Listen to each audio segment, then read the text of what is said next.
നേതൃതർക്കത്തിലും ഉൾപാർട്ടി പ്രശ്നത്തിലും പെട്ട് കനത്ത തിരിച്ചടി നേരിടുകയാണ് ഇടതുപക്ഷം.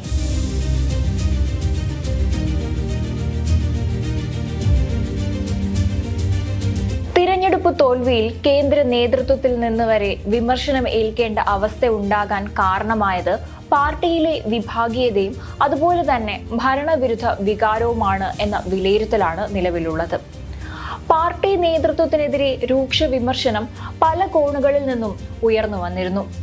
അടുത്തിടെ മനു തോമസിന്റെ പാർട്ടി നേതൃത്വത്തെ വിമർശിച്ചുകൊണ്ടുള്ള ഇറങ്ങിപ്പോക്കും അതുമായി ബന്ധപ്പെട്ട സൈബർ പോരിലും വരെ പാർട്ടി വിമർശിക്കപ്പെട്ടിരുന്നു.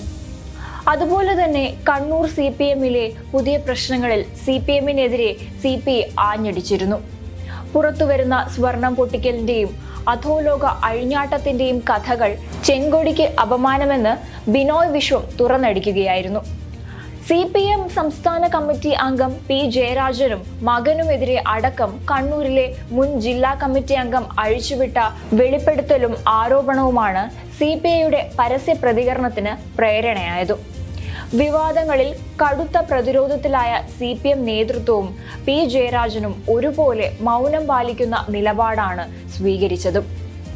അതേസമയം CPM-നെതിരെ ബിനോയ് വിശ്വം നടത്തിയ വിമർശനങ്ങളുടെ പശ്ചാത്തലത്തിൽ MM ഹസനും പ്രതികരണവുമായി രംഗത്ത് വന്നിരുന്നു. CPM-ന്റെ പ്രസക്തി തന്നെ നഷ്ടപ്പെട്ടുവെന്നും CPM പിരിച്ചുവിടേണ്ട സമയമായെന്നുമായിരുന്നു MM ഹസന്റെ വിമർശനം. ബിനോയ് വിശ്വത്തിന്റെ പ്രസ്താവനകൾ മുന്നണി മര്യാദയ്ക്ക് വിരുദ്ധമാണെന്നാണ് CPM നേതാക്കളുടെ വിലയിരുത്തൽ. P. ജയരാജനെതിരായ ആരോപണങ്ങളെ CPM തള്ളിക്കളഞ്ഞെങ്കിലും അതിനെ വിമർശിക്കുന്ന CPI നടപടിക്കെതിരെ കടുത്ത അതൃപ്തി നേതൃത്വത്തിനുണ്ട്.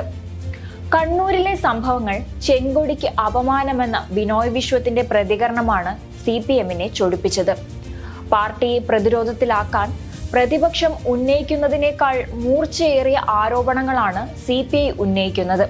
ബിനോയ് വിശ്വത്തിന്റെ പ്രസ്താവനകൾ രാഷ്ട്രീയ എതിരാളികളുടെ കയ്യിൽ വടി കൊടുക്കുന്നതിന് തുല്യമാണെന്നും CPM നേതൃത്വത്തിന് അഭിപ്രായമുണ്ടായിരുന്നു.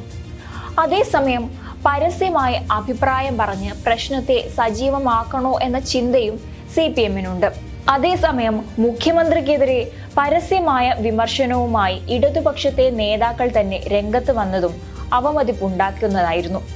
ഇടതുപക്ഷത്തിനും CPM-നുമെതിരെ നേതാക്കൾ തന്നെ അഭിപ്രായ പ്രകടനം നടത്തുകയും ഒരു നേതൃമാറ്റ ആവശ്യം അനിവാര്യമാണ് എന്ന തരത്തിൽ ചർച്ചകൾ നടത്തുകയും ചെയ്തിരുന്നു. ഈ ഒരു സാഹചര്യത്തിൽ ഇപ്പോൾ CPI-യിലും കടുത്ത പ്രശ്നങ്ങളാണ് അരങ്ങേറുന്നത്. പാർട്ടിയിലെ വിഭാഗീയതയും സംസ്ഥാന ഭരണത്തോടുള്ള വിയോജിപ്പും ചെന്നെത്തിയിരിക്കുന്നത് CPI-യിലെ കൂട്ടരാജിയിലാണ്.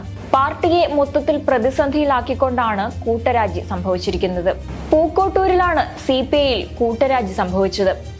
ഇതിനെ തുടർന്ന് പൂക്കോട്ടൂർ ലോക്കൽ കമ്മിറ്റിയും 4 ബ്രാഞ്ചുകളും പിരിച്ചുവിടുന്ന സാഹചര്യവും ഉണ്ടായിരിക്കുകയാണ്. പാർട്ടിയിലെ വിഭാഗീയതയും സംസ്ഥാന ഭരണത്തോടുള്ള വിയോജിപ്പുമാണ് രാജിക്ക് കാരണമെന്ന് നേതാക്കൾ തന്നെയാണ് പറഞ്ഞത്. CPI മലപ്പുറം മണ്ഡലം കമ്മിറ്റിയിലും കടുത്ത വിഭാഗീയതയും രാജിക്ക് കാരണമായി. പൂക്കോട്ടൂർ ലോക്കൽ കമ്മിറ്റിക്ക് കീഴിലെ 50 മെമ്പർമാരും പാർട്ടിയിൽ നിന്ന് രാജിവെച്ചതായി നേതാക്കൾ അറിയിച്ചു.